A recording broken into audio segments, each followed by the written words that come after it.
Uniplac. Vamos retomando então. Passou um momento de interaçãozinha aqui, fotos registradas, tudo certo. Todo mundo com prova aí que está presente na aula. Então vamos lá. Gente, controle de constitucionalidade, sempre bom lembrar, é um assunto que também despenca na primeira fase, né? Despenca, por que eu falo despenca? Porque todo exame da ordem tem pelo menos uma questão, né? Agora são 5 questões, aliás, são 6 questões de constitucional, agora na primeira fase, né? 6 ou 5? 5, perdão. Agora são 5, né? Antes do exame 38 eram 7 questões, e agora após a entrada de direito financeiro, eleitoral e previdenciário, agora são 5 questões de constitucional. Mas continua. Continua o quê? Toda a parte de constitucional da primeira fase tem uma questão de controle de constitucionalidade. Não adianta fugir, eu costumo falar isso sempre, tá? Aluno não gosta de estudar controle de constitucionalidade, porque a matéria, estava falando com vocês agora em off, para quem está em casa aqui no presencial, estava falando aqui com a galera aqui no presencial, né? Controle de constitucionalidade é uma das matérias pesadas do direito constitucional. E é bem pesada e por aquele motivo que eu falei agora há pouco. Está muito longe da realidade da maior parte dos alunos, né?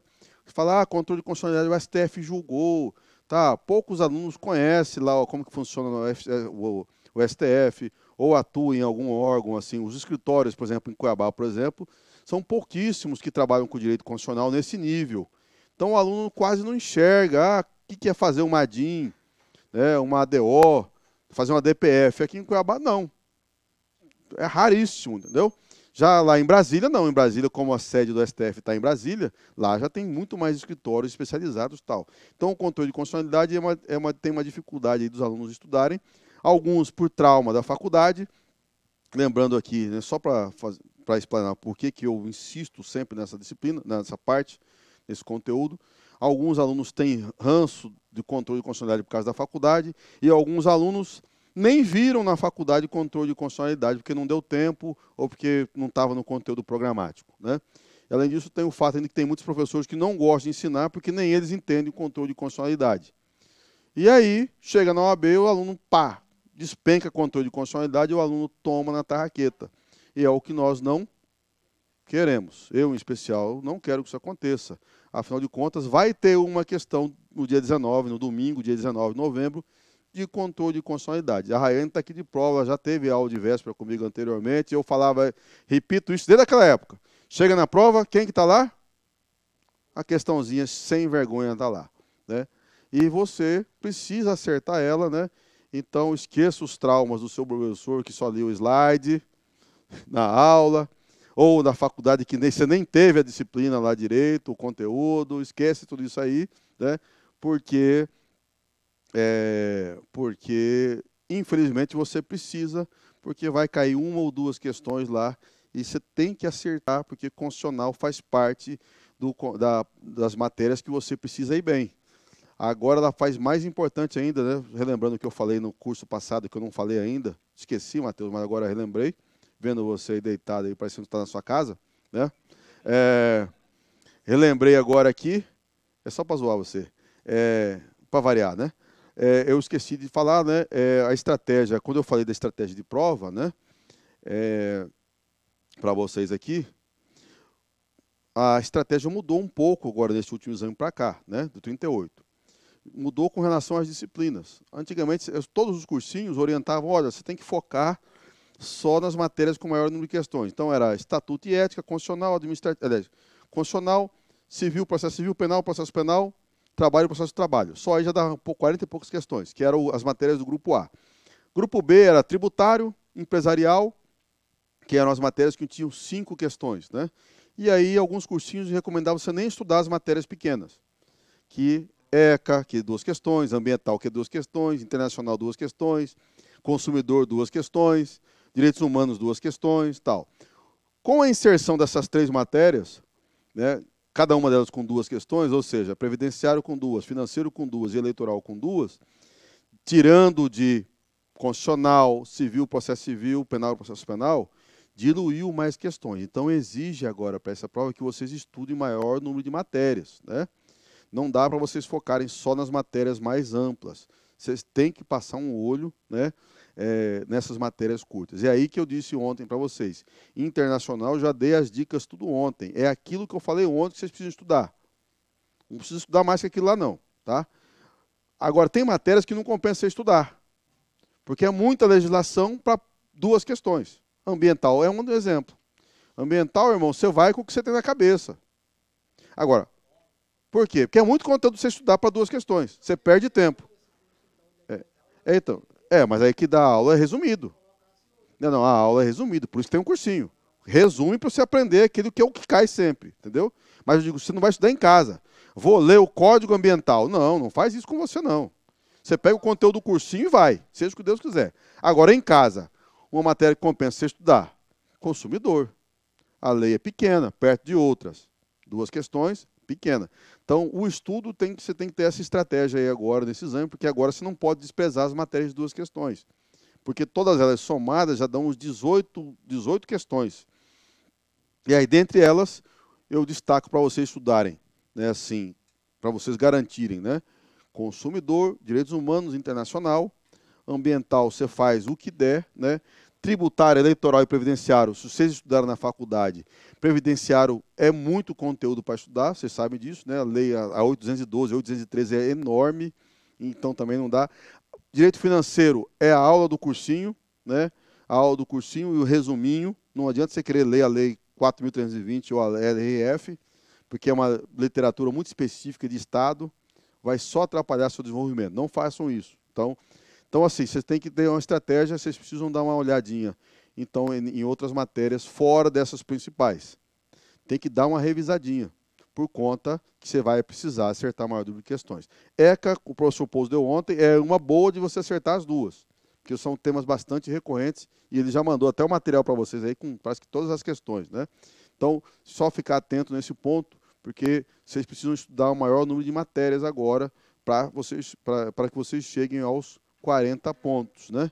E reforçando aqui, que eu estava conversando ali fora ali com os meninos ali fora, né?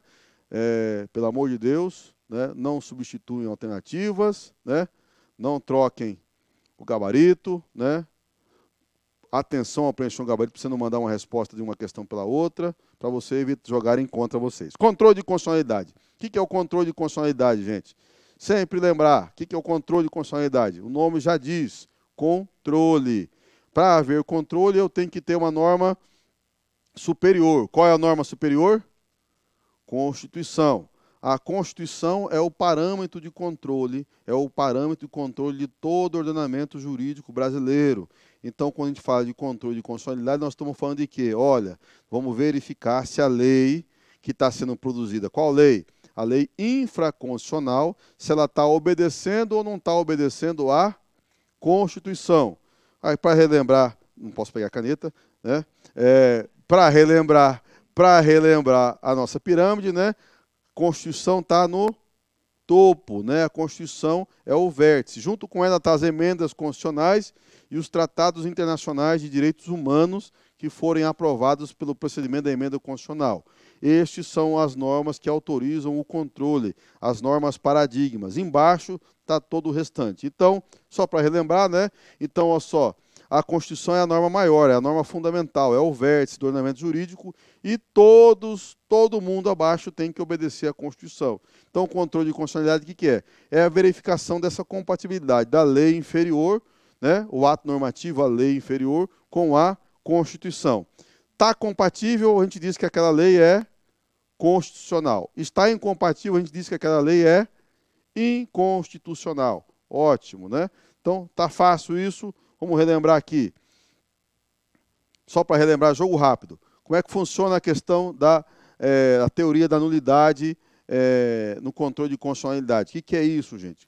Quando o STF julga uma lei, uma ADIM, por exemplo, e diz que determinada lei é inconstitucional, nós temos duas teorias, né? E o Brasil adotou uma delas, né? Com adoção, com a adaptação. No estudo do direito constitucional, nós temos duas teorias sobre a questão da nulidade da decisão que reconhece uma norma inconstitucional. Pelo sistema da anulabilidade, que é o sistema austríaco de Kelsen, né? Ele fala que toda decisão de controle de constitucionalidade, para essa teoria, os efeitos dela é sempre para frente, sempre ex nunc, ou seja, não retroage, tá? Mas isso não nos interessa, tá? Isso é só para questão de teoria, porque no Brasil nós seguimos a teoria dos Estados Unidos, sistema norte-americano. Como regra, no sistema norte-americano, a teoria da nulidade. Se o Supremo diz que uma lei é inconstitucional, o efeito dessa decisão, ele é ex tunc, de novo caneta, ele é ex tunc. Como regra, ele retroage. Então vamos imaginar assim, vamos imaginar que o governador de Mato Grosso editou uma lei X e essa lei, né, tem alguma inconstitucionalidade. Vamos imaginar que a lei foi publicada, vou ter que pegar aqui uma caneta.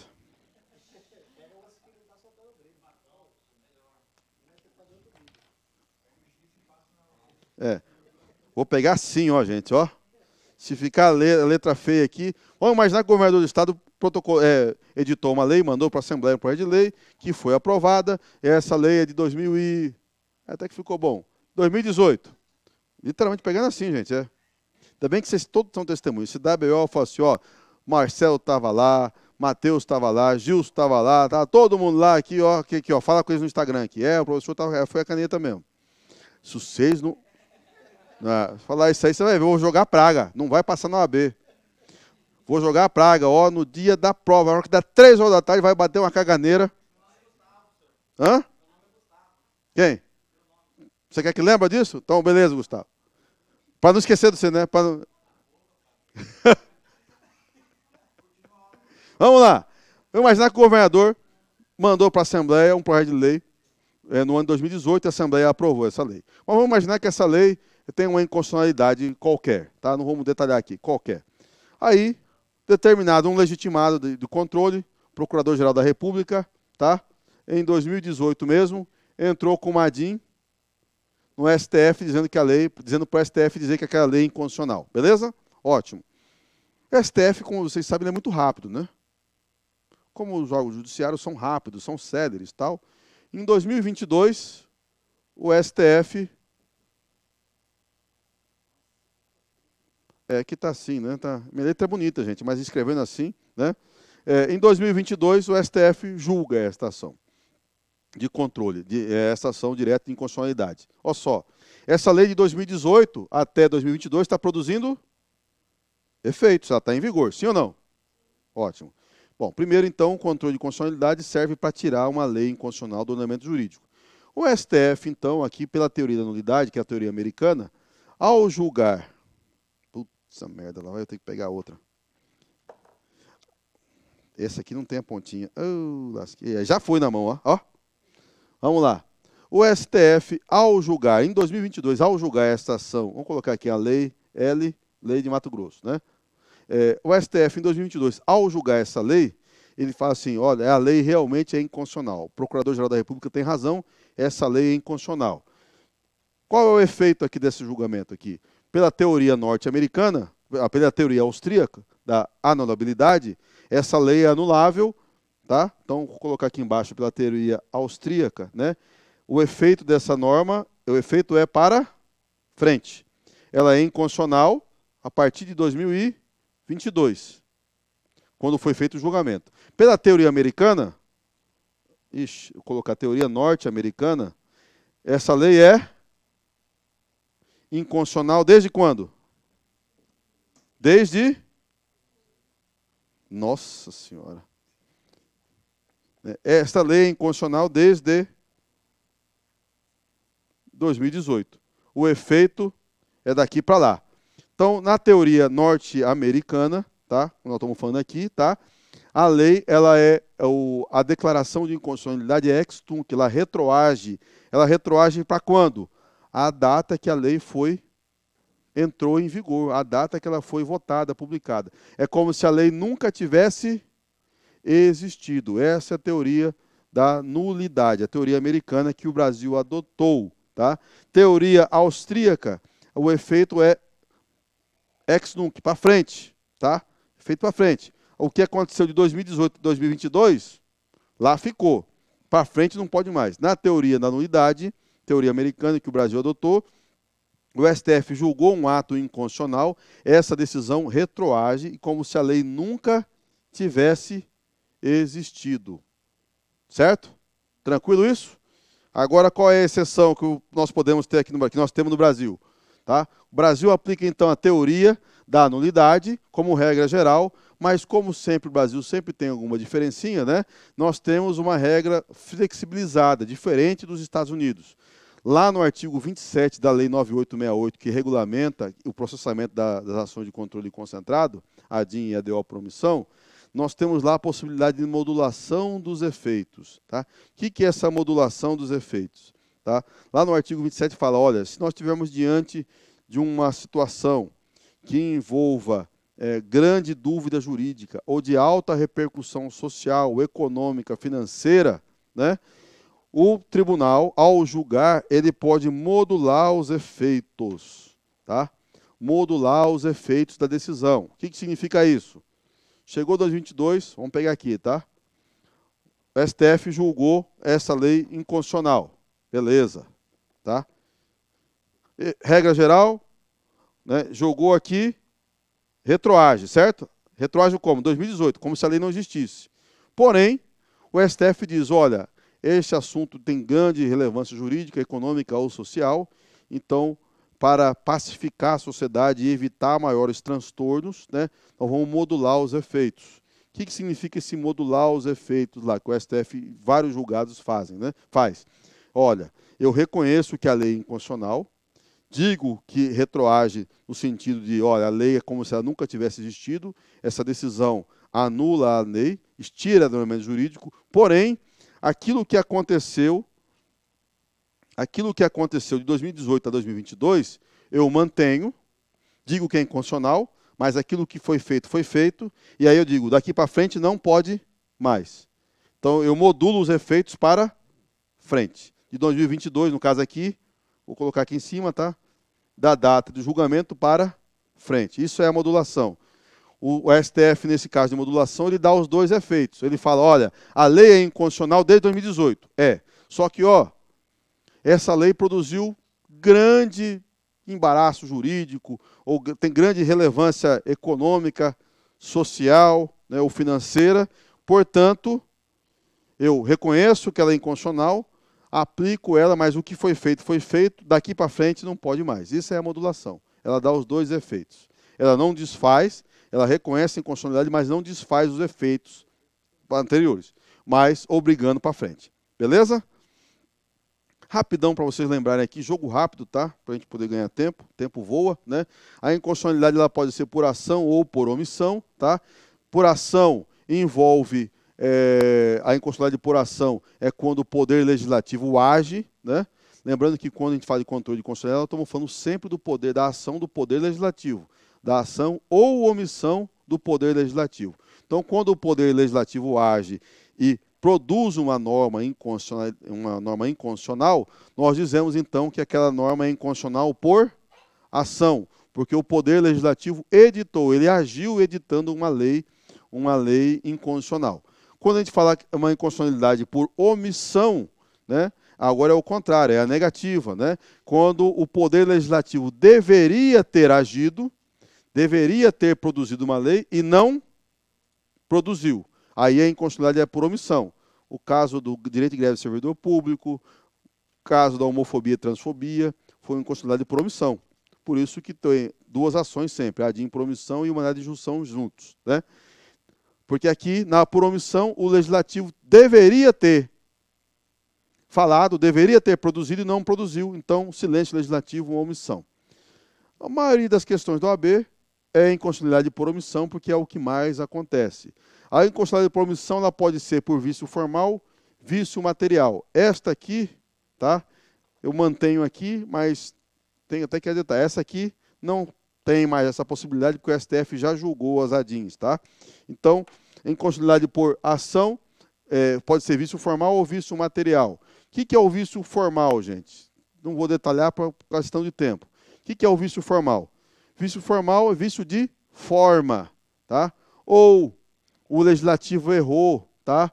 Na competência legislativa, aquela matéria só podia ser legislada pela União, mas o governador foi lá e invadiu a competência da União. Aquele assunto legislativo só a União poderia legislar, mas o governador aqui no Estado mandou um projeto de lei de competência, que é da União, ele mandou aqui como se fosse competência dele. Exemplo recente, tá? Exemplo recente. Bem recente, tem um pouco mais, já falei na turma anterior, Matheus estava na aula, não sei se ele lembra, mas vou replicar agora. Né? Naquela época era bem mais recente, agora já passou uns dias. Vocês acompanharam aí recentemente o deputado Wilson Santos com uma demanda lá de uma lei para impedir a PCH no Rio Cuiabá e a outra de pedir transporte de peixe, cota zero, tal, para transporte, aquela coisa toda, tal, né?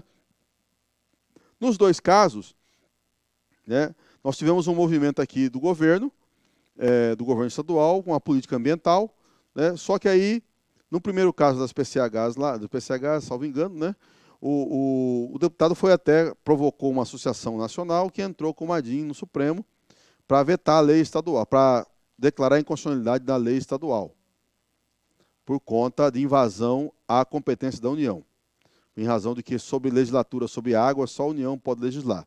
E o STF julgou a lei inconstitucional. Né? Legislar sobre água é competência da União e não é dos estados. Então, toda vez que houver uma invasão de competência legislativa, nós temos um vício formal. Tá? O vício formal propriamente dito é aquele vício formal lá, que passa a competência, iniciativa. Um exemplo, né? Vamos imaginar aqui que Gilson é policial militar. Né? De bigode, você é policial militar? Sério mesmo? Sim ou não? Não é não? Vixe, Maria.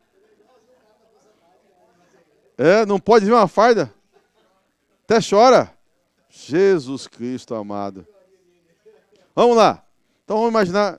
Gustavo, né? Seu nome, né? O Gustavo ali. Tá de sacanagem. O Gustavo é o outro lá, ele tá de sacanagem. Vamos imaginar então com o Gustavo. Ali é a turma do fundão. Aquela turma ali é a turma do fundão, é a turma da quinta série. Entendeu? É a turma. É o clássico, turma da quinta série. Eu também sou um pouco quinta série. Caso alguém não tenha percebido, né? Caso alguém não tenha percebido, eu também sou da galera da quinta série. Adoro a quinta série. Vamos lá, bom demais, né? Lá ele, 1000 vezes. Né? Vamos lá. Vamos imaginar então que o Gustavo é policial militar. E na eleição, né? Isso quase não acontece, tá? Apareceu um candidato a deputado estadual chamado Gilson. E o candidato falou assim, não, rapaz, eu preciso pegar os votos dessa galera da PM. Eu preciso pegar os votos dessa galera da PM. Pô, são 7.000 policiais militares, mais 5.000 e pouco policiais civis, são 12.000 votos. Rapaz, eu vou pegar as bandeiras dessa galera. E aí ele começa a campanha dele, vai nos batalhões, vai nas delegacias. Não, porque quando eu for eleito deputado estadual, eu vou lutar pela melhoria das condições de trabalho dos policiais no estado de Mato Grosso. Esse governo que está aí não está cuidando, esse governo que está aí não tá olhando para os nossos policiais, não prestigia a carreira, salário, etc. Ganhou a eleição. Eleito deputado Gilson. Elegeu, a categoria começa, e aí, cara? Né? Ajuda nós lá, pô, né? É assim que funciona. Aí o Gilson descobriu, Gilson, quando era candidato, ele não tinha estudado direito constitucional. E o candidato, você sabe, né? Ele abre o bocão e promete tudo, né? Promete tudo. Quando ele foi eleito, ele falou assim, não, vou abrir um projeto de lei para aumentar o salário dos policiais em Mato Grosso. Polícia Militar, Lei 01. Aumento, né, de salário para os policiais militares. Lei 02, aumento de salário para os policiais civis. Lei 03, aumento de salário para Corpo de Bombeiro Militar. Lei 04, aumento de salário para os policiais penais. Lei 05, aumento de salário para a perícia técnica. 5 projetos de lei que ele soltou. Pá. Cara, meu gabinete, eu sou o mais produtivo da Assembleia. 5 projetos de lei. Aí lá o pessoal chegou para ele e falou assim, ô deputado Gilson, essas leis não vão nem para o plenário, vamos arquivar todas. Como assim? É tudo inconstitucional.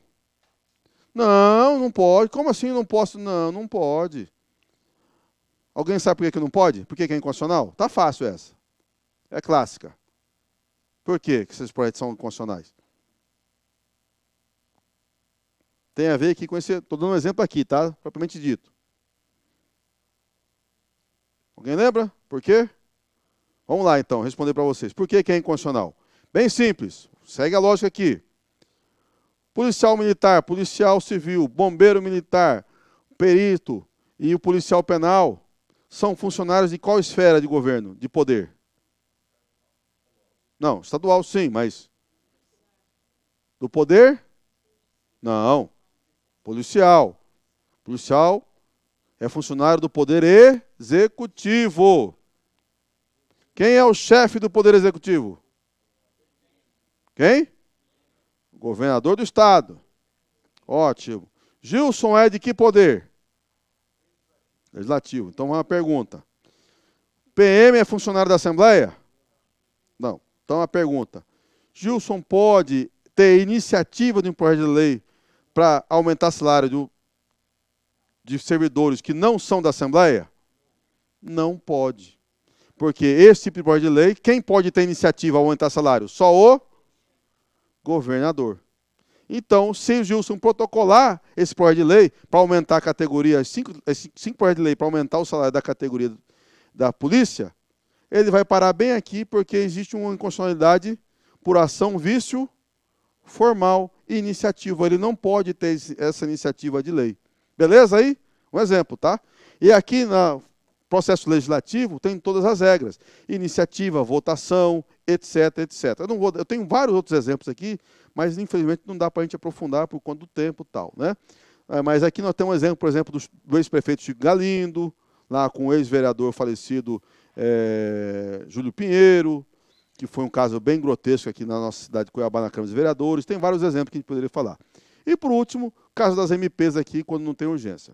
Vício material, tá? Vício formal se relaciona, então, com a forma, competência e processo legislativo. Isso é fácil, tá?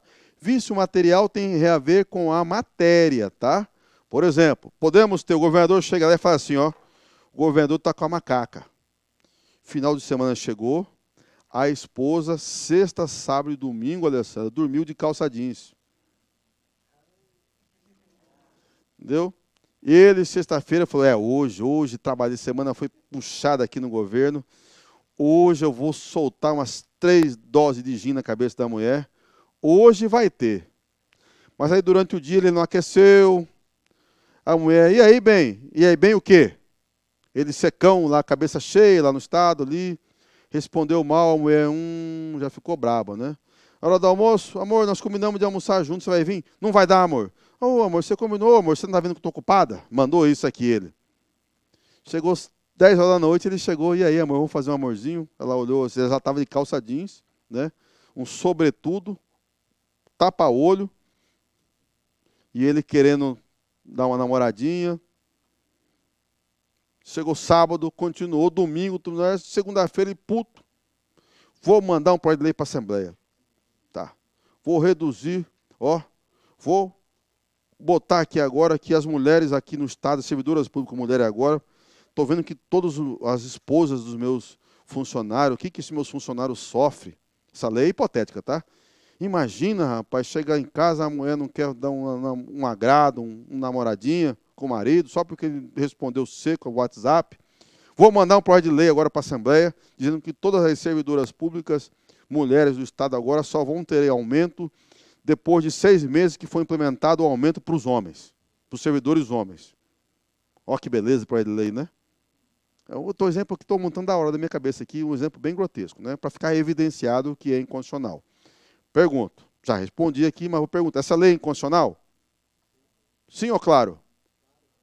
Sim, claro, as duas coisas. É super inconstitucional. Por que ela é inconstitucional? Tem vício formal ou tem vício material nela? Material. Qual é o vício material? Tudo estou fazendo estendo aqui porque vocês vão ter que enxergar na questão, vai vir assim, tá? Qual é o vício material aqui? Não é salário. Esse projeto de lei está fazendo distinção. Distinção permitida ou não permitida?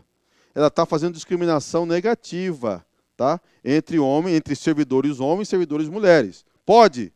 Artigo 5º, o artigo 5º, eu ia falar até errado aqui. O artigo 5º caput permite fazer distinção entre brasileiros pelo sexo? Não permite. Então, essa inconstitucionalidade, ó, no exemplo lá eu falei de salário, vício formal, de formalidade. Aqui agora não, vício material. O conteúdo material viola a Constituição. Ficou claro o exemplo?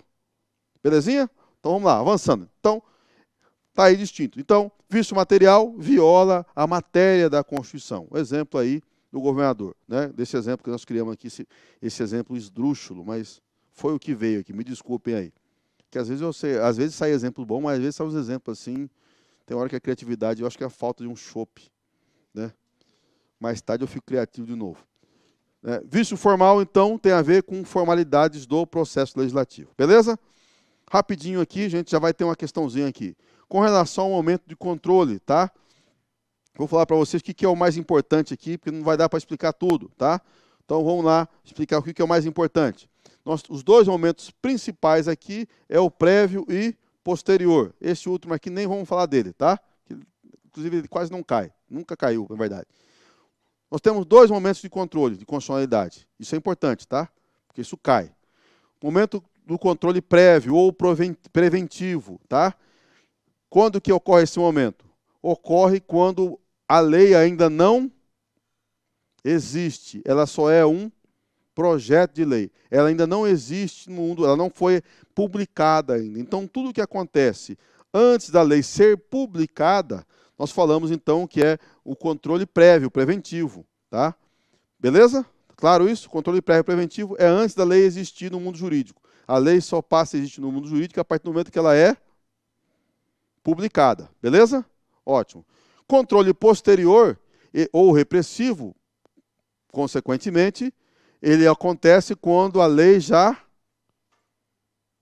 está valendo, ou seja, quando ela já está publicada. Então, ótimo. Quais são as regras, então, aqui? No controle prévio, quem pode fazer controle prévio de constitucionalidade? Tá? Tem distinção. Qual é a regra no controle prévio? No controle prévio, tá? A regra é só do... Vou colocar aqui, ó, PL/PE, tá? Essa é a regra. PJ é exceção, certo? E a exceção está bem aqui, ó, nesse ponto aqui. Vamos lá. Inclusive tem um exemplo do Wilson Santos, recente também, contra o governador Mauro Mendes aqui. Vamos lá. Controle prévio preventivo, quem faz? O próprio legislativo, né, e o próprio parlamentar. Tá? Dentro do legislativo, o próprio parlamentar e a Comissão de Constituição e Justiça que faz controle prévio. Rapidinho, como é que funciona um processo legislativo? O deputado Gilson foi embora, né? Mas ele foi lá eleito, ele vai lá e protocola um pedido, um projeto de lei. Projeto de lei tal, vai colocar a justificativa do projeto de lei e vai protocolar, dar início lá ao processo legislativo. Protocolou, vai para o presidente dá o presidente do Poder Legislativo, hoje o deputado Eduardo Botelho aqui, dá um despacho e determina o encaminhamento desse projeto de lei para a principal comissão do Poder Legislativo, que é a Comissão de Constituição e Justiça. Essa comissão que tem a incumbência no regimento interno da Assembleia Legislativa de verificar a constitucionalidade ou não da proposta do projeto de lei, certo? A comissão faz e os parlamentares também podem fazer. A hora de votar, eles falam, estou votando contra porque esse projeto de lei é inconstitucional. Isso é controle prévio, beleza? Se a CCJ vota por maioria e fala que é inconstitucional, esse projeto de lei vai ser arquivado. Ele não vai ter seu prosseguimento, beleza? Controle prévio. Vamos imaginar que o projeto é inconstitucional, mas a Assembleia, pegando o gancho no exemplo do Gilson Agorinha, quem estava falando agora há pouco, né? Vamos imaginar que o Gilson viu que é inconstitucional, a Comissão de Constituição e Justiça viu que é inconstitucional, mas aí os deputados falam assim, não, quer saber de uma coisa?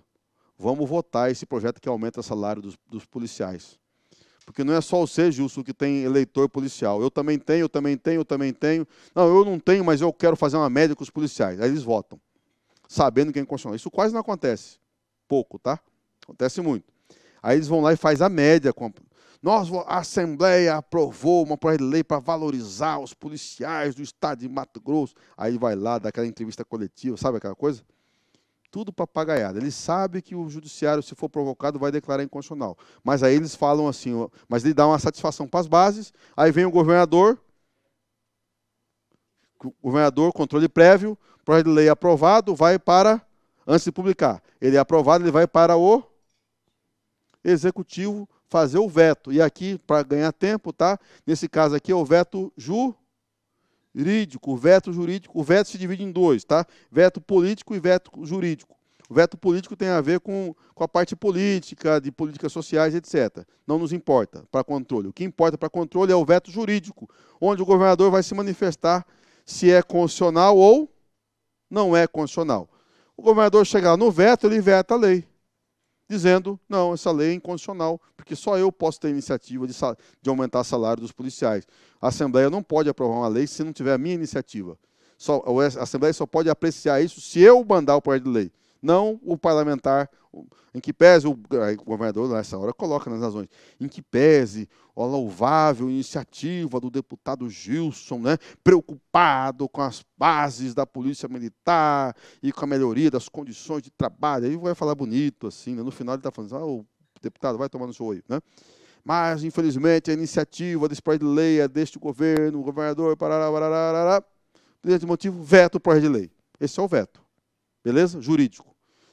Então, é controle de constitucionalidade. A terceira hipótese, caiu uma vez só no exame da ordem, mas tem que ficar esperto aí.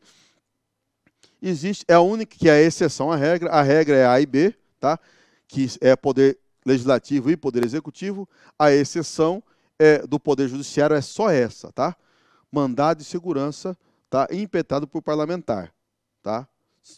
Olha só, quando é que vai ocorrer essa possibilidade? Olha, um projeto de lei está tramitando no Poder Legislativo, ele é inconstitucional, mas a galera está patrolando, tá? Ele não respeitou alguma formalidade ou matéria, e aí o parlamentar descontente, ele entra com um mandado de segurança no Poder Judiciário para declarar, para fazer controle prévio. Para fazer controle prévio. É a única hipótese de controle prévio pelo Poder Judiciário. No controle prévio preventivo, a regra é, quem faz ele? Legislativo e executivo, judiciário faz como exceção se provocado por parlamentar. Então, somente. Beleza? Só ele tem legitimidade. E o Wilson Santos usou uma DIN agora recente, um MS recente, mas perdeu, né? Mas ele fez. Posterior e repressivo agora é regra. Qual é a regra aqui? Quem faz controle posterior e repressivo? Agora sim é o Poder Judiciário e só ele. Beleza? Via as ações de controle. Dito isso, vamos lá, primeira questãozinha, ela já está comentadinha, né? Para a gente ganhar tempo aqui, 6 horas da tarde, tempo voa. Vamos lá. Puta merda. Já está a mão de novo. Cara, hoje é uma aula que eu estou mais falando algumas besteirinhas na gravação aí. Gente, desculpa aí, em casa aí, para quem não gosta. Vamos lá. Olha só essa questão. Considere a seguinte situação hipotética. Decreto legislativo do Congresso Nacional susta ato normativo do Presidente da República que exorbita os limites da delegação legislativa concedida. Insatisfeito com tal iniciativa do Congresso Nacional e levando em consideração o sistema brasileiro de controle de constitucionalidade, o Presidente da República pode, né? Aqui fala das normas que cabem controle, tá? A gente vai comentar aqui dentro da questão. O Presidente pode deflagrar o controle repressivo concentrado mediante uma arguição de descumprimento de preceito fundamental, pois não cabe ação direta de inconstitucionalidade de decreto legislativo. Está errado isso, tá? Porque cabe ação direta de inconstitucionalidade de decreto legislativo. B. Recorrer ao controle preventivo jurisdicional mediante o ajuizamento de um mandado de segurança perante o STF. Acabei de falar para vocês. Controle preventivo só o legislativo ou o executivo, né? Só que o executivo é só no veto. A ação de controle preventivo, o executivo não tem. Quem tem é só o parlamentar da Casa Legislativa. O governador, aqui falou que, aliás, aqui fala que é o presidente, né? O presidente, ele não tem.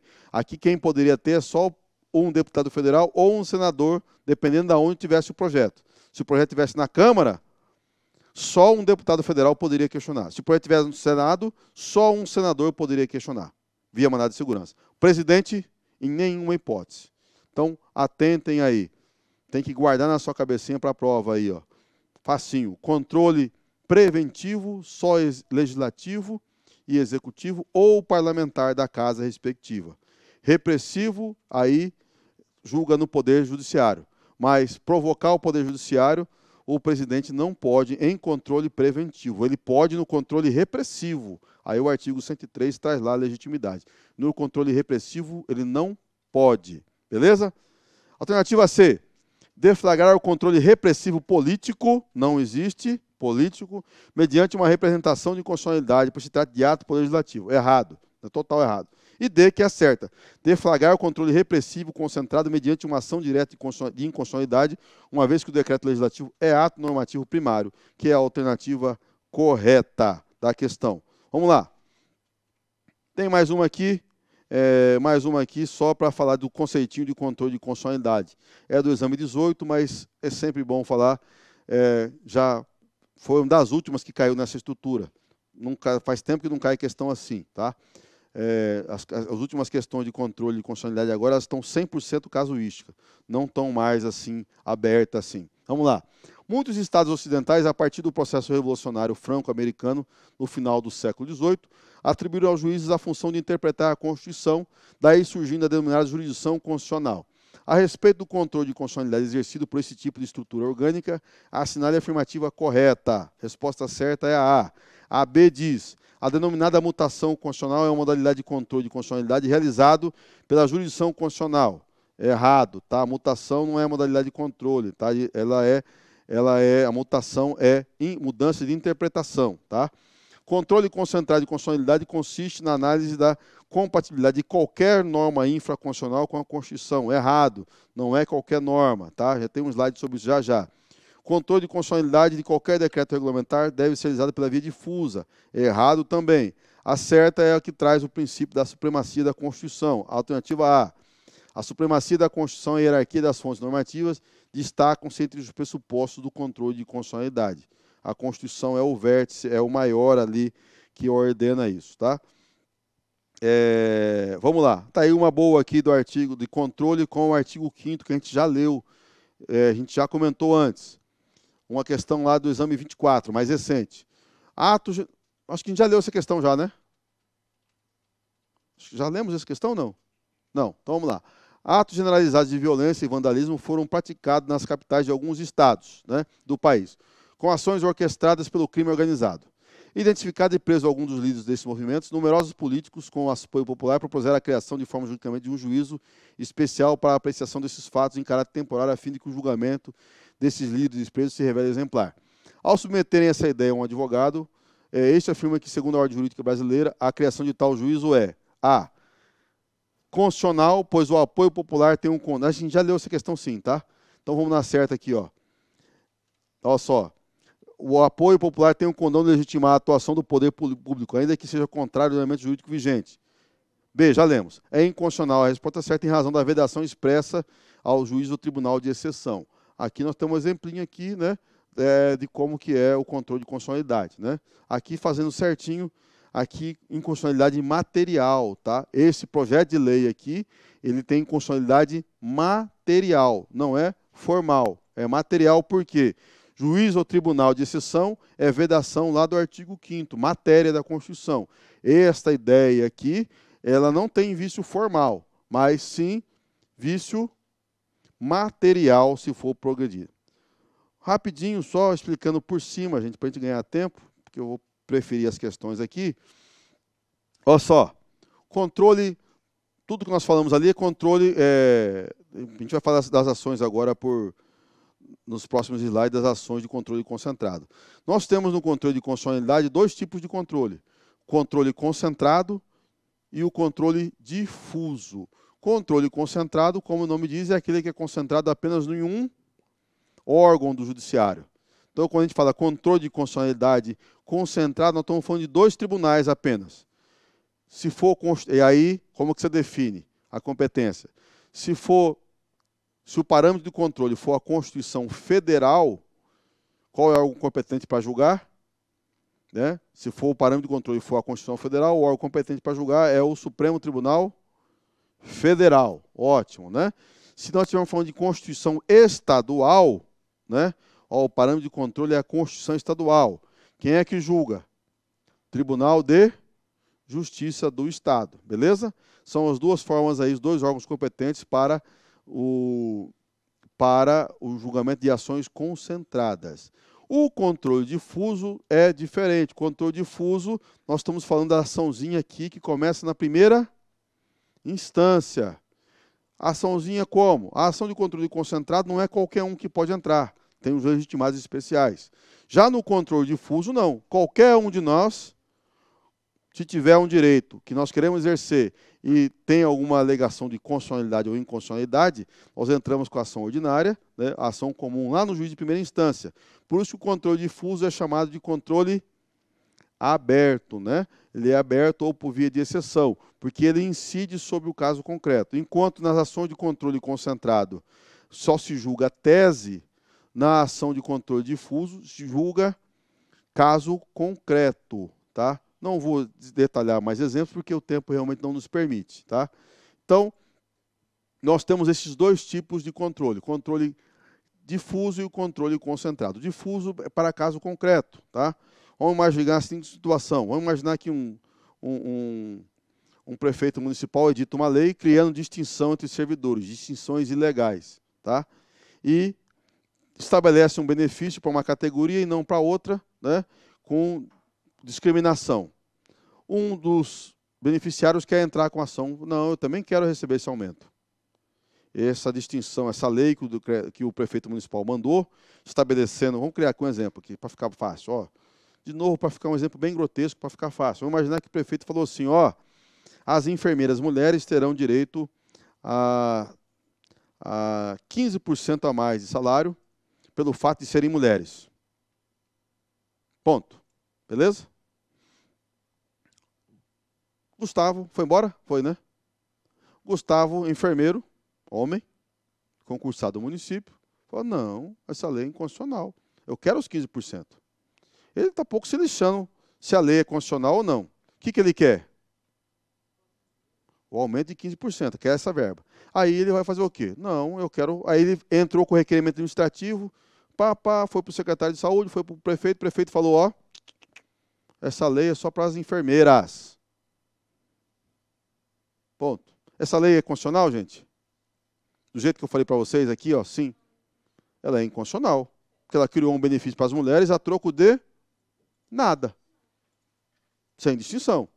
Se a lei trouxesse uma distinção, olha, é só para as mulheres em razão, por exemplo, do aumento, não sei o que, uma justificativa, uma discriminação positiva, validada, aí poderia.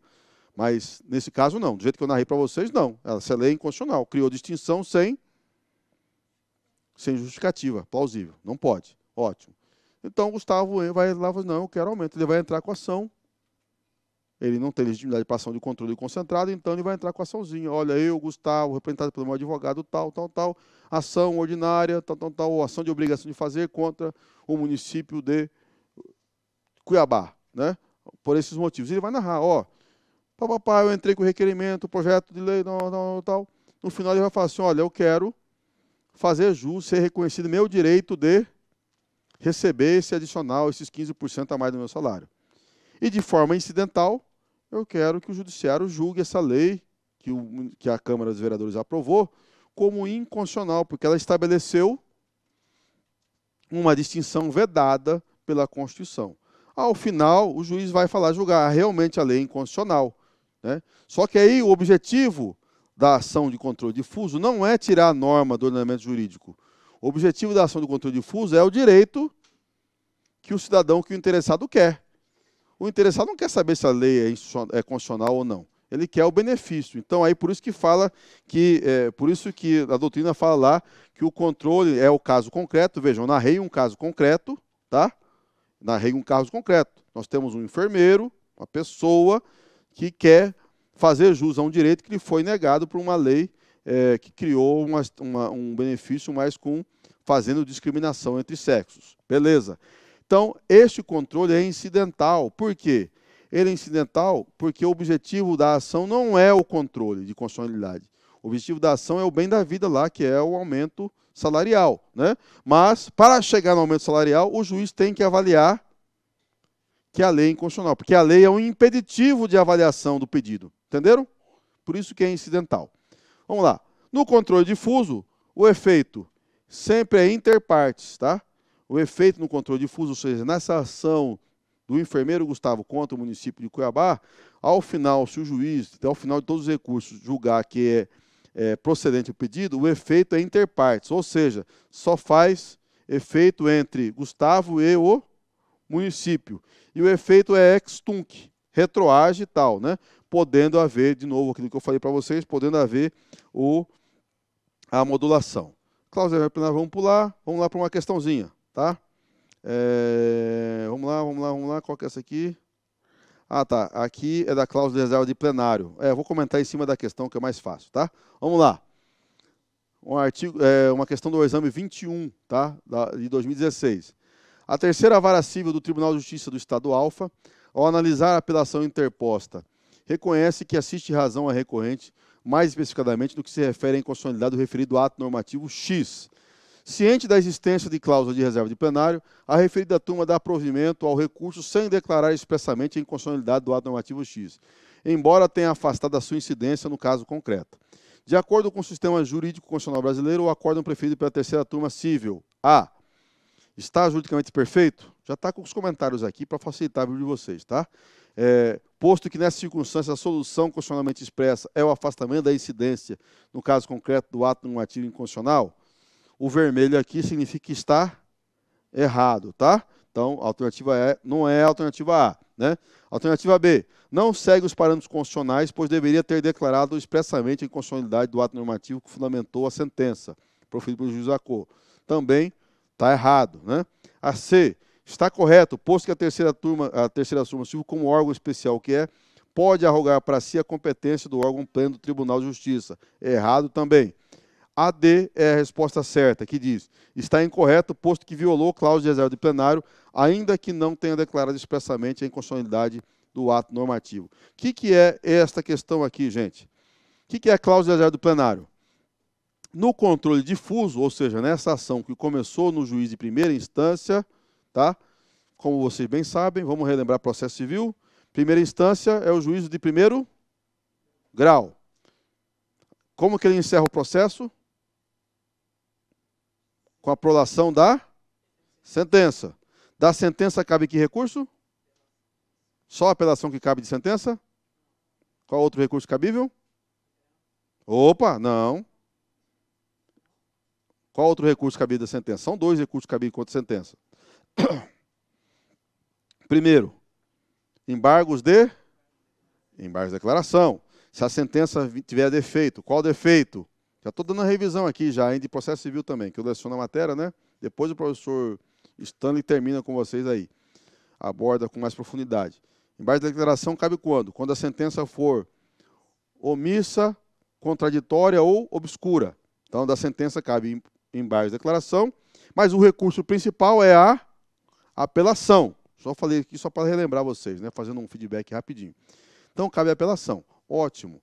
Nesta ação, diz para vocês aqui, ó, o juiz deu ganho de causa, deu procedência ao pedido do enfermeiro Gustavo contra o município de Cuiabá. O município gostou? Não. Como todos os órgãos públicos faz, vai apelar. A apelação vai para o TJ. Aí, para o TJ, a cláusula de reserva do plenário é uma condição que está na Constituição e está também no Código de Processo Civil, que o tribunal, ao analisar, o Tribunal de Justiça, ao analisar a constitucionalidade de uma lei, os órgãos fracionários não podem fazer. É só o Tribunal Pleno ou o órgão especial. O que é os órgãos fracionários? Né? Processo civil aqui, para vocês relembrarem, Tribunal de Justiça é o órgão pleno. O que é o órgão pleno do Tribunal de Justiça? Aqui em Mato Grosso, o nosso Tribunal de Justiça é composto de 30 desembargadores. O que é o Tribunal Pleno? É quando os 30 desembargadores se reúnem para decidir alguma ação judicial. Tem uns casos lá, específicos no regimento interno. Tribunal Pleno do Tribunal é a sessão com os 30 desembargadores, ok? O que é o órgão especial? O órgão especial, a partir de um certo número de tribunais, hoje todos os tribunais no Brasil têm, o órgão especial do Tribunal de Justiça, vou falar aqui no nosso estado, né? É um órgão, uma desconcentração. Porque o Tribunal de Justiça tem muitas ações para julgar. E é difícil reunir uma sessão para julgar uma ação de controle com os 30 desembargadores. Imagina o tempo que leva. E a justiça tem que ser ágil. Então, internamente, ele descentraliza e fala assim, olha, fica criado no TJ de Mato Grosso o órgão especial composto de 10 desembargadores. E eles escolhem quais são os 10 desembargadores que vão fazer parte do órgão especial. E eles descentralizam a decisão do Tribunal Pleno para o órgão especial. Isso com a finalidade de mais celeridade, etc., que é vantagem para todo mundo, né? Para o jurisdicionado, todos nós, para os advogados, inclusive. Tal. Então, dentro do tribunal, a cláusula de plenário estabelece que no tribunal, a Constituição do CPC, ó, o recurso chegou no tribunal, está discutindo constitucionalidade de lei, opa, esse processo tem que ir para o órgão especial ou para o tribunal pleno. Entendeu? Terceira Câmara Civil é um órgão fracionário, ele não é órgão especial. O Tribunal de Justiça aqui, vocês sabem disso, né? Já estudaram o processo civil lá na faculdade, né? Não sei se vai dar tempo do professor Stanley falar, mas vamos falar aqui rapidinho. O Tribunal de Justiça de Mato Grosso, olha só, ele tem os órgãos fracionários, vários, tem várias caixinhas dentro. O Tribunal Pleno são os 30. Mas aí dentro deles, nós temos lá as câmaras cíveis, que reúnem de 3 em 3. Aqui no TJ, acho que tem 6 câmaras cíveis, 3 desembargadores cíveis em cada câmara, certo? Aí tem as câmaras cíveis reunidas, que junta todos eles. Tem criminais, mesma estrutura. Tem lá, eu não sei quantas câmaras criminais tem, e tem as câmaras criminais reunidas. Tem a Câmara lá do Direito Público também e tal. Esses órgãos são as caixinhas. Os recursos de apelação, quando é distribuído, eles vão para que órgão? Para esses órgãos fracionários. Para as turmas cíveis, ou no caso aqui, estamos falando de direito administrativo, vai para uma das turmas de direito público do TJ, ok? Essa turma é um órgão fracionário. Tem quantos desembargadores lá? 3. Ele não faz parte do órgão especial. Então, por isso que aqui está incorreto, porque violou a cláusula de plenário, né? Como foi, ele fala aqui que a terceira Câmara Civil, né? Então não é órgão especial. Então, esse aqui, a referida turma não pode dar provimento. Isso aqui torna o julgamento do recurso nulo. Então, vamos imaginar que o TJ deu aqui no caso aqui, deu provimento, né? Se ele deu provimento, esse julgamento ele é nulo, porque violou. Aí o advogado da parte vai alegar isso, e esse processo vai ser declarado o julgamento, o acórdão nulo, e vai remeter esse processo para onde? Para quem julgar? Vai remeter para o órgão especial ou tribunal pleno. Isso é cláusula de plenário, tá? Como já caiu no exame da ordem, faz tempo que não cai esse assunto. A última vez que caiu especificadamente sobre cláusula do plenário foi no exame 21, mas nós não sabemos o que vai vir da FGV dia 19, então fica aí a leitura. Temos 1 hora de aula, então vamos lá. Fazer uma panorâmica. No material que está aí com vocês está completinho, tá? Vocês acompanham melhor aí. Vamos lá. Controle concentrado de constitucionalidade, que é o que mais cai. Controle difuso cai muito pouco, tá? Muito pouco mesmo. O que mais cai de controle concentrado, o que mais cai de controle de constitucionalidade é o controle concentrado, que é o que nos interessa, né? Que são as grandes questões do país. Por exemplo, marco temporal. Apesar de ter sido, não foi uma ação de controle concentrado, foi um recurso extraordinário, mas cai mais porque são os assuntos que interessam o Brasil todo. Então a OAB cobra muito mais controle concentrado do que controle difuso, porque o controle difuso geralmente é um interesse de particulares, certo? Então, quais são as ações de controle concentrado? Vou falar de forma rápida aqui, panorâmica, tá, gente? Quais são as ações de controle concentrado?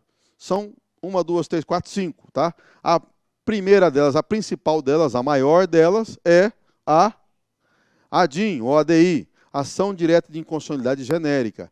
Essa aqui é a ação principal, a maior, tá? Aí nós temos, quando que tem cabimento, tá?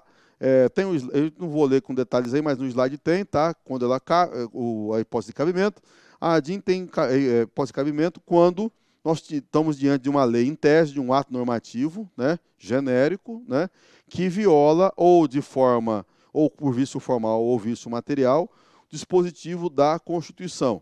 Então a ADIM tem cabimento para extirpar, para tirar essa lei inconstitucional, julgar a lei inconstitucional e acabar e tirar ela do ordenamento jurídico. invalidá-la, né, com efeito ex-tunc, conforme falou, ou podendo ter modulação dos efeitos. Ótimo.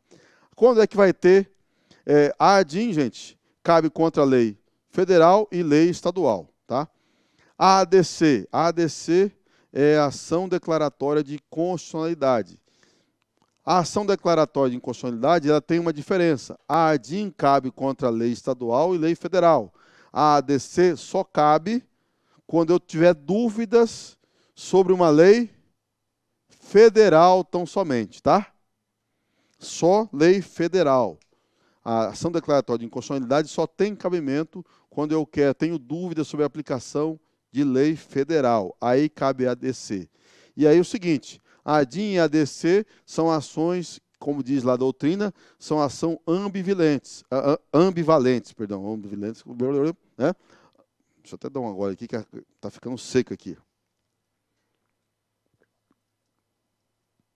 Vamos lá. A ADIM e a ADC são ações ambivalentes. Elas questionam, elas vão por uma mesma lei, um mesmo projeto de lei, pode ter uma ADIM e uma ADC. Ok? Quando isso acontece, o STF ou ganha uma ou ganha outra. Uma é o contrário da outra. Lembrando que a ADC, isso caiu até na prova recente, na 38 caiu, a ADC só cabe com relação à lei federal.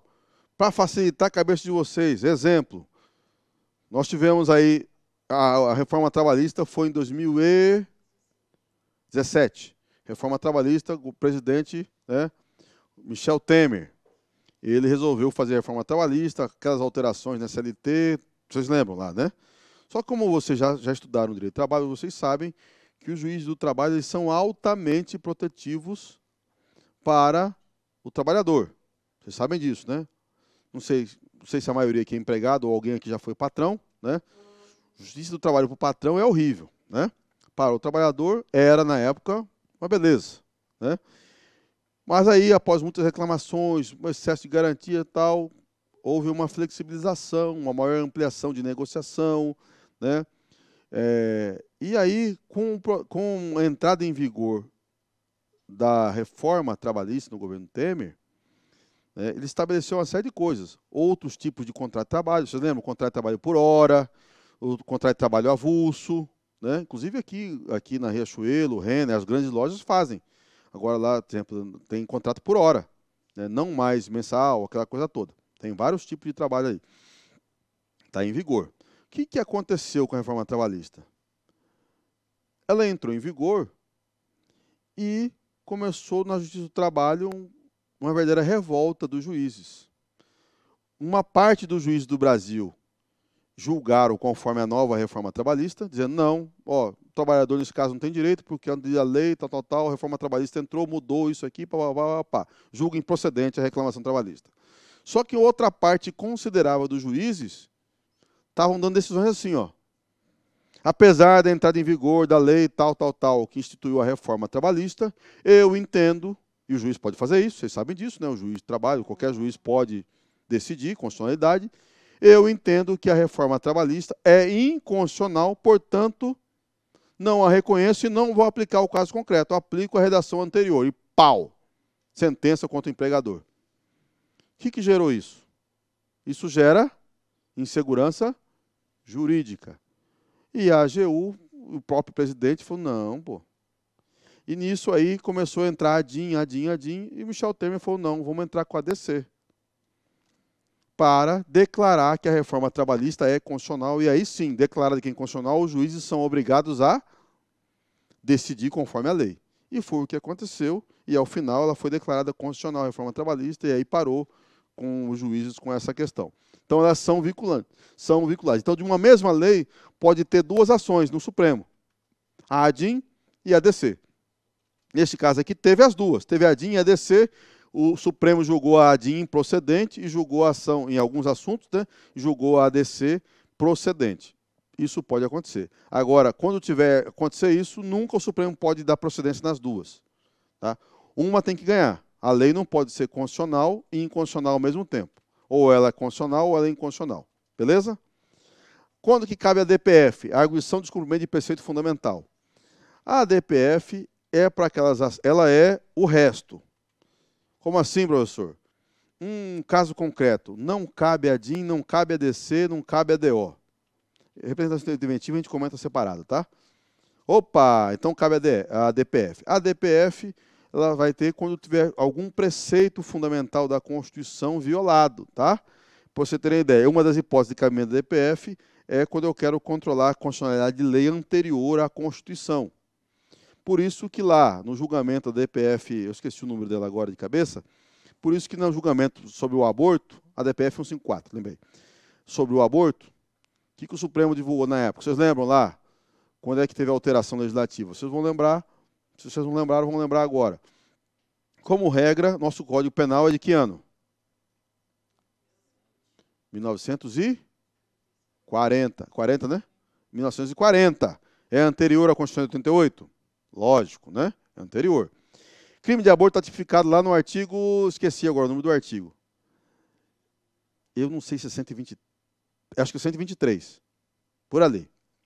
121 homicídio, 123, 124, por ali, tá? O crime de aborto. À época, o crime de aborto estava tipificado só aberto, crime de aborto. É proibido abortar, acabou. Lembram disso, né? Essa é a redação original.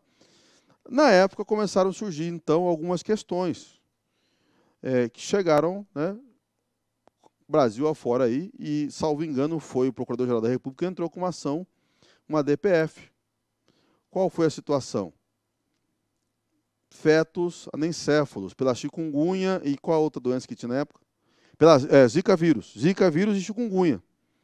Olha, estava acontecendo já fetos que na ultrassom, ali no acompanhamento, no pré-natal, né, já identificou que os fetos estavam, por exemplo, anencéfalo, estavam com, em outros casos, hidrocefalia. Agora eu esqueci, a hidrocefalia era da Zika que dava, né? Eu não lembro, é um dos dois aí, né? E aí...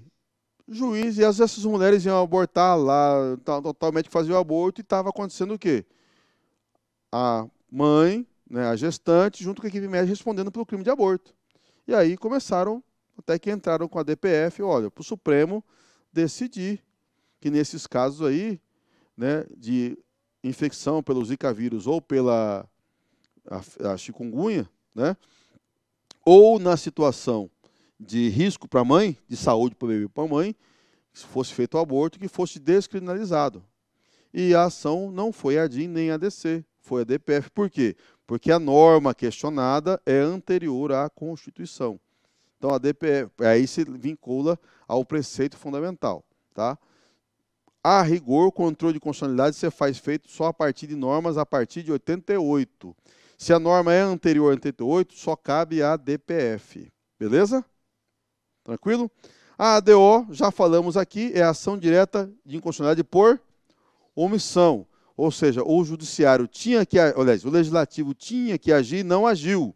Aí eu tenho a ADIM por omissão. A ADIM por omissão e uma na disjunção andam juntinhas.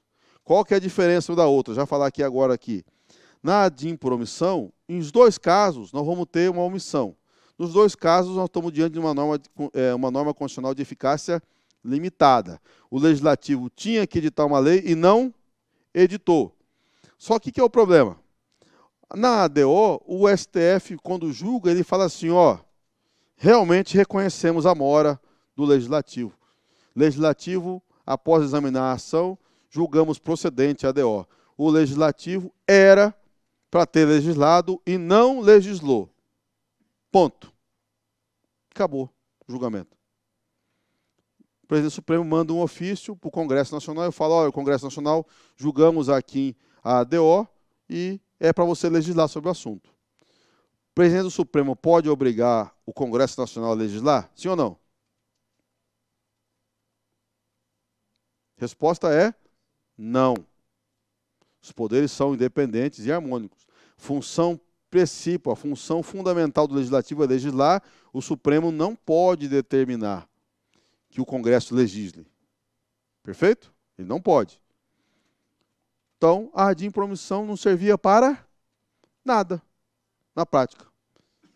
E aí a maneira de discussão ganhou força justamente por isso. Quando eu falei agora há pouco para vocês, por conta das várias ADIMs, várias ADOs ser julgadas e não ter solução, e o caso concreto acontecendo. Então, no mandado de injunção, o Supremo mudou o posicionamento de teoria não concretista para concretista, que eu falei agora há pouco. Então, no mandado de injunção, o Supremo legisla, porque o mandado de injunção é caso concreto. A ADO é caso em tese. Não tem, na ADO não tem o seu João, não tem Dona Maria. No mandado de injunção eu tenho. O seu João e Dona Maria quer resolver um problema e não consegue porque o legislativo não legislou. E aí, por isso que eu disse lá os dois exemplos mais recentes, né, os maiores, mais polêmicos. No mandado de injunção, direito de greve do servidor, o STF julgou e criou lei. Lei, entre aspas, né? Enquanto o Congresso não ditar a lei, vale o acórdão do STF sobre o direito de greve do servidor público, que lá estabeleceu as condições para ela acontecer. Enquanto homofobia e transfobia, enquanto não vier a lei do Congresso Nacional, vale o acórdão que reconheceu o crime de homofobia e transfobia por equiparação ao crime de racismo. Então, na ADO, nós não temos resultado concreto, porque o STF não pode obrigar o legislativo a legislar. Ele só pode, aí ele vai lá, resolve pelo mandado de injunção, no acórdão viram, tem força normativa. A AIF é a representação interventiva, tá? Ou também chamada de ADIM interventiva. Ela aqui, eu cito ela aqui, mas aqui acontece o seguinte: intervenção federal, como vocês já estudaram, né, intervenção federal é um elemento de estabilização constitucional, são dispositivos dentro da Constituição que visam restabelecer o equilíbrio da nação, o equilíbrio federativo. Um Estado não está cumprindo ordem judiciário, ou um exemplo aqui, né? Exemplo aqui de Cuiabá, saúde de Cuiabá, não estava cumprindo uma série de decisões do judiciário, o sistema estava caótico, a Procuradoria-Geral de Justiça entrou com uma ADIM interventiva contra o município de Cuiabá para decretar intervenção estadual parcial na saúde de Cuiabá, que está em vigor até o final do ano, como vocês sabem. Tudo certo aí, né? Intervenção, no caso, parcial. Legítimo. Só que dentro da atividade interventiva, eventualmente pode haver controle de constitucionalidade. Por isso que relacionamos aqui. Mas é só eventualmente, que o objetivo dela não é decretar, não é fazer controle de constitucionalidade. Mas, eventualmente, se tiver alguma lei que ensejou a intervenção, essa lei, na representação interventiva, pode ser julgada inconstitucional. Tem alguns detalhes aqui, gente, mas nós vamos passar e vamos lá nas questões. Aqui nós já falamos já dela, né? Vou pular as questões porque já são 6h30, né? Vamos achar aqui. Cadê as questãozinhas aqui? É aqui que eu já adiantei lá na frente falando da diferença da DO da DO. Vamos lá, para a questãozinha sobre medida cautelar. Vamos lá. Ação de controle de constitucionalidade. Ó, exame antigo, já, 2014. Vamos lá. Só para a gente relembrar alguns conceitos e fazer um reforço com vocês aqui. Olha só. No que tange às disposições legais regulamentadoras da ação direta de inconstitucionalidade, da ação direta de inconstitucionalidade por omissão e da ação declaratória de inconstitucionalidade, assinale a opção correta. A é a certa, então lemos por último. B. O ajuizamento da ação direta de inconstitucionalidade e de ação direta de inconstitucionalidade por omissão não admite desistência, não admite desistência. Em razão da presunção de constitucionalidade do ordenamento jurídico, a legislação específica da ação declaratória de constitucionalidade admite desistência. A alternativa está errada no que estava marcado em vermelho. Existindo norma federal objeto, ao mesmo tempo, de ação declaratória de constitucionalidade e ação direta de inconstitucionalidade, em homenagem ao caráter ambivalente dessas ações, que nós falamos agora há pouco, será uma delas extinta sem resolução de mérito, por litispendência, e a outra terá julgamento de mérito. Está errado aqui, tá? Não é isso aqui que eu falei para vocês. Elas são ambivalentes. Se no mesmo ato normativo entrar as duas ações, uma vai ser julgada improcedente e a outra julgada procedente no seu mérito. Vai ter julgamento de mérito das duas. Só que uma vai ter julgamento de mérito positivo e a outra negativo. Não vai haver extinção de uma por litispendência. Tá? É o erro aqui. D. Da decisão proferida na ação declaratória de constitucionalidade, caberá tão somente a oposição de embargo de declaração e o julgamento posterior de ação rescisória. Está errado, não cabe ação rescisória em ação de controle concentrado. Beleza, gente? Vamos lá. Vamos aqui agora só falar para vocês aqui, nessa questãozinha aqui, também já comentadinha para facilitar o finalzinho da nossa aula. Tá? Acerca do controle de constitucionalidade, assinale a afirmativa incorreta. Tá? É impossível o esclarecimento de matéria de fato em sede de ação direta de inconstitucionalidade. Está errado, tá? É possível sim, tá? Na ação direta de inconstitucionalidade, apesar de a gente não ter detalhado aqui, tá? É possível ter audiência pública, inclusive, tá? Todas as ações de controle de constitucionalidade é possível ter audiência pública, tá? Para esclarecer material de fato. B. A União Nacional dos Estudantes não tem legitimidade para propor ação direta de inconstitucionalidade. De fato, quem pode propor ação de controle concentrado é só aqueles que estão lá no artigo 103, tá? Da Constituição. Quem que está lá? Presidente da República, tá? Procurador-Geral da República, Conselho Federal da OAB, mesa da Câmara, mesa do Senado, tá?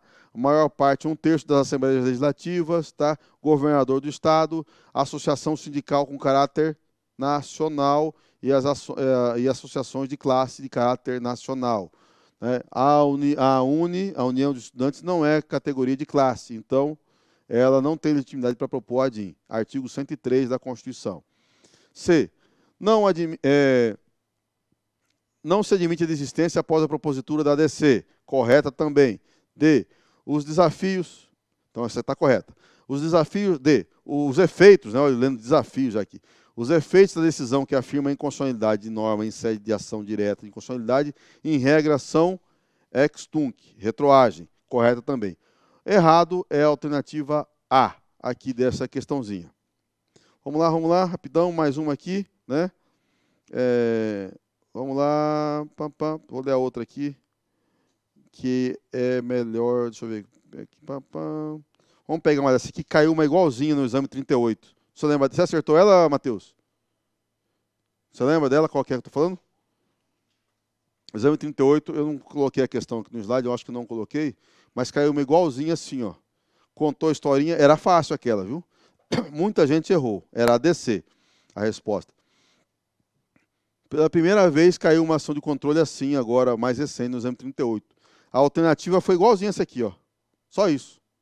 O caso era grande, mas a alternativa só aqui. Então, mas aí derrubou muita gente por conta disso. Né? Porque aí, se você não lembrar, quando cabe uma... Aqui é um caso que o chute aqui... se você não lembrar, aí a mamãe mandou. Não tem jeito. Vai ter situações na prova que vocês vão ter que fazer assim, né? Não tem. Aqui. Então, aqui não tem. Aqui está aqui porque eu já marquei para vocês aqui. Né? E com base no que eu acabei de falar para vocês, vocês vão chegar aqui a resposta fácil. Né? Vamos ler.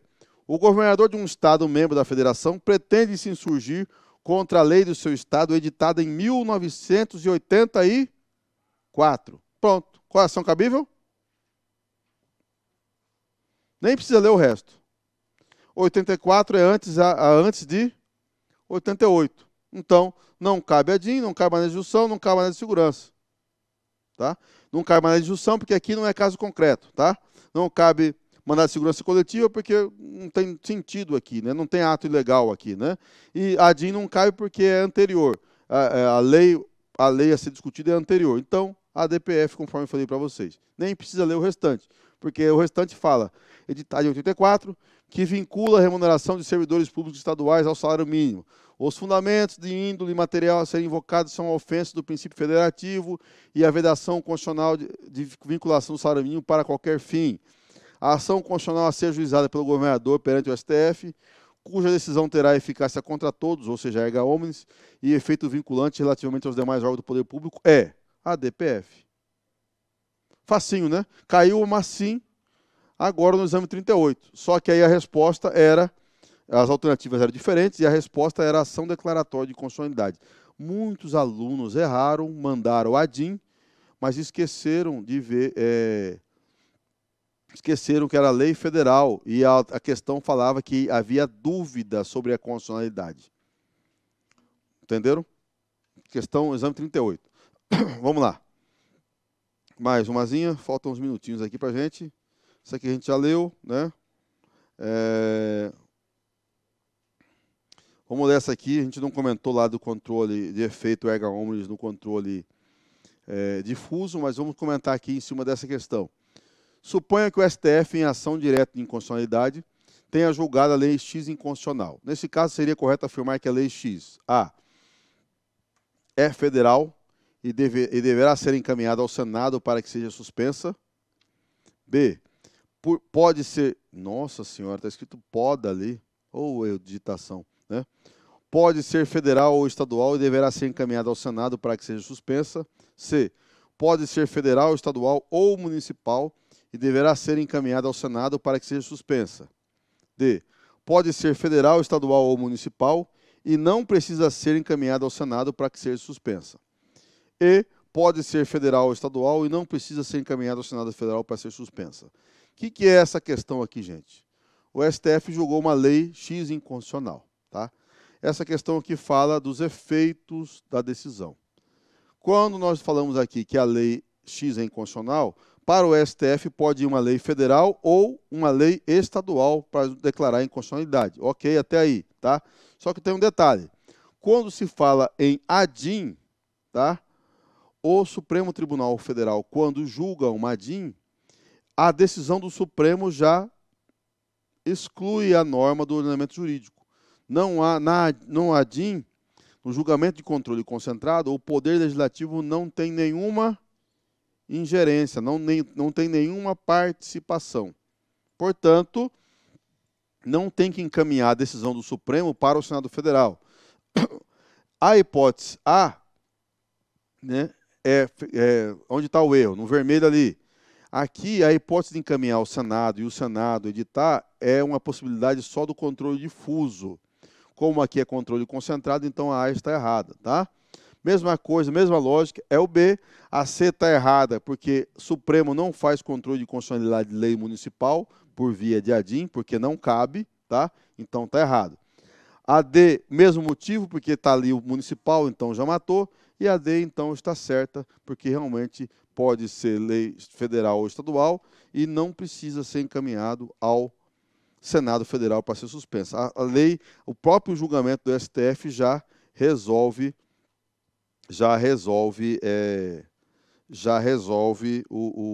a questão. Vamos lá. A última questão de controle aqui, para a gente fechar. Para a gente fechar aqui, aí a gente dá uma... É isso mesmo, a última questão de controle. Para a gente fechar aqui nosso conteúdo de controle. O presidente do Supremo Tribunal Federal, em recente entrevista, manifestou sua intenção em tornar as leis expedidas pelo Congresso Nacional mais protegidas contra as alegações de inconstitucionalidade apresentadas judicialmente, inserindo a atuação prévia da Suprema Corte.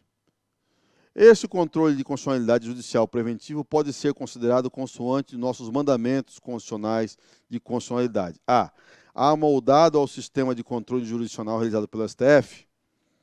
B. Inserido no ambiente de controle realizado pelo Poder Legislativo. C. Adequado ao sistema federativo de controle de constitucionalidade. D. A ocorrer tanto no bojo da Câmara ou do Senado Federal. E E. Como não admitido no processo de controle de constitucionalidade judicial. Resposta certa aqui, alternativa E, tá? Aqui essa questão fala de controle preventivo. Eu disse para vocês, controle preventivo quem faz? Só o Legislativo e o Executivo por ocasião do veto. O Judiciário só faz controle preventivo se for provocado por mandado de segurança por um parlamentar. Não é o que a questão fala aqui. A questão fala aqui, ó, controle preventivo é amoldado ao sistema do STF? Errado. B. Inserido no âmbito do controle realizado por Legislativo? Errado também, tá? Porque a Suprema Corte não faz parte do Poder Legislativo. C. Também está errado, né? Porque não está adequado ao sistema federativo. D. Ao ocorrer tanto na Câmara do Senado, o STF não faz parte lá, então a E é a certa. Eu entrarei em nacionalidade agora, mas eu vou voltar aqui, só dar um reforço em cima aqui da... Só falar rapidinho, porque não vai adiantar a gente falar de nacionalidade e parar no meio, né? Então vamos só dar um reforço aqui na ADIM genérica, falar do artigo 103, tá? Só para fechar aqui. A gente fechar e ir embora. Tá todo mundo querendo ir embora já, né? Vocês estão cansados? Estamos? Vocês estão desde... Que hora começou a aula? 7h30? 7 horas? Valentes, hein? É isso aí. Rapaz, 7 às 7 são 12 horas. Tira uma, 12 horas direto aqui, hein? Ave Maria. Aí, ó. É por isso que eu falo para vocês, ó, sabadão, o dia inteiro estudando, irmão. Por isso que você não pode sabotar o seu estudo. Você não pode jogar contra o seu patrimônio. Aí eu remeto àquelas dicas que nós falamos no início da aula. Vocês estão aqui se sacrificando pra caramba, para depois vocês mesmos se atrapalharem? Não pode. Tem que estudar certinho, estudar com estratégia e controle emocional, aquela coisa toda. Vamos lá. O que é o artigo 113 que a gente comentou rapidinho? Vamos passar aqui, só para aprofundar, para a gente não entrar na aula em outro assunto aqui. O que está disposto lá? Quem que pode entrar com ação de controle concentrado? No caso, a DIN genérica, a DIN por omissão e a DPF. E a DPF, exatamente. Quem pode entrar? É o artigo 103, tá, gente? O presidente da República, a mesa do Senado, mesa da Câmara. Aí vou ler só os em preto primeiro, tá? O Procurador-Geral da República, Conselho Federal da OAB, partido político com representação no Congresso Nacional, tá? São os que podem entrar com a DIN. Tá em preto por quê? Porque tem uma divisão que está aqui embaixo, tá? Qual é a divisão, tá? A divisão é nota 2 aqui, ó. Esses que estão grafados, estão na cor preta, são os legitimados universais. O que significa isso? Esses na cor preta são aqueles que eles identificaram uma lei inconstitucional por qualquer um dos fundamentos, eles não precisam justificar a atuação deles. Justificar em que sentido? Eles não precisam ter a pertinência temática, tá? Vou explicar já já o que é pertinência temática, tá? Pertinência temática é simples. Quando for, agora falo os vermelhos, legitimados, mesa da Assembleia ou da Câmara Legislativa do Distrito Federal, o governador do Estado ou do Distrito Federal e a confederação sindical ou entidade de classe de âmbito nacional, esses três são os legitimados interessados ou especiais. Esses três só podem entrar com a DIN, vejam só, se o assunto tiver pertinência aos objetivos deles. Então, a mesa da Assembleia Legislativa ou da Câmara Legislativa só pode entrar com a DIN, com a ação de controle, se o assunto tiver relacionado ao Estado daquela Assembleia Legislativa ou do Distrito Federal. Se for uma lei de outro Estado, não pode. Entenderam? Governador do Estado de Mato Grosso ou do Distrito Federal pode entrar com a DIN só naquilo que for interesse do Estado de Mato Grosso. Pertinência temática. Tem que ter ligação. E a Confederação Sindical Entidade de Classe Nacional só pode entrar com a DIN ou as ações de controle se tiver pertinência temática aos objetivos daquela entidade. Eles não podem entrar com ação de qualquer assunto. De qualquer assunto são os legitimados universais, os gravados em preto. Os em vermelhos são os que exigem pertinência temática. A nota 1 que está aqui no slide, né, diz respeito, então, ao inciso 9, né? A classe tem que ser de caráter profissional e homogênea, tá? Então, temos como exemplo a Associação dos Magistrados Brasileiros, Conselho Nacional, Confederação dos Membros do Ministério Público, a Confederação Sindical tem exigências. Tem que ter, no mínimo, 3 federações, tá? E as associações também, tá? Associação Nacional dos Delegados de Polícia. Tem que ter, no mínimo, 3 federações dentro dela para ser admitida como legítima para entrar com a ação de controle concentrado. Para não fechar a aula, até porque senão eu já estou vendo que vocês estão bem cansados, a cara do senhor está bem cansadinha, vou falar de competência aqui para fechar, porque isso aqui cai bastante e é uma matéria que é sujeita a erros aqui. Tá? Vamos lá. Falei para vocês há pouco de forma resumida, controle concentrado só 2 órgãos podem julgar o controle concentrado. STF e o Tribunal de Justiça. Quando é que a ação quando é que o STF vai ser competente para julgar a ação de controle concentrado? Quando eu tiver uma lei ou ato normativo federal ou estadual que viola a Constituição Federal. Quando é que vai ser TJ? Quando eu tiver uma lei ou ato normativo estadual ou municipal que viole a Constituição estadual. Pegadinha normal de prova, tá? Professor, e quando eu tiver uma lei municipal que viola a Constituição Federal? Vai para onde? Tá? Não tem previsão de controle concentrado para o STF, tá? Via ADIM. Se eu tiver uma lei municipal que viola a Constituição Federal, não existe TJ, tá? TJ é só lei estadual que viola a Constituição estadual. Lei municipal que violar a Constituição Federal não tem ação de controle concentrado. Qual é a solução? A solução são duas que pode ocorrer, nessa hipótese aqui, 3. Ou controle difuso, naquele exemplo que eu acabei de falar para vocês, ó, o enfermeiro entrou com a ação na primeira instância, foi para o TJ, depois chegou no STF via recurso extraordinário. Beleza? Então, caso difuso. Aí o STF vai analisar a constitucionalidade, mas via recurso extraordinário no controle difuso. A outra hipótese de ser confrontado lei municipal com a Constituição Federal, no controle concentrado, a única hipótese é a DPF. Só que a DPF é só os legitimados do artigo 103. Então, por exemplo, prefeito, vocês viram lá no artigo 103, prefeito pode entrar com a DPF no Supremo? Câmara de Vereadores pode? Não. Então, para uma lei municipal ir para o Supremo, teria que um dos legitimados da DPF, Procurador-Geral da República, Conselho Federal da OAB, pegar aquela lei, não, essa lei é inconstitucional, vou protocolar lá em Brasília. É a única possibilidade. Beleza, gente? Vamos encerrar por aqui, porque realmente, uns minutos antes, que os senhores realmente estão cansados. Quero deixar o recadinho para vocês aqui, né, torcendo por vocês alcançarem a aprovação. Né? Estou disponível lá nas redes sociais, no Instagram, para tirar dúvidas, é só me seguirem lá no Instagram. Podem me chamar lá, quem está disposto lá. Eu sempre respondo direto da galera. Hã? Ah, quem não mexe, bom, aí eu não sei, né? Também tem o canal do LAC aqui também lá no Instagram, rede social e tal. Você acabou com suas redes sociais e tudo? Por que foi? Deu B.O. com a mulher? A casa caiu, né? Deu muito problema, caiu a casa, né? Você foi curtir foto de mulher de biquíni, a mulher pegou, né? Isso acontece. Gente, então, muito obrigado pela presença de vocês até agora. Vocês são guerreiros, tá? Boa sorte na prova. Na aulão de véspera, nós vamos estar aí de novo com vocês, tá?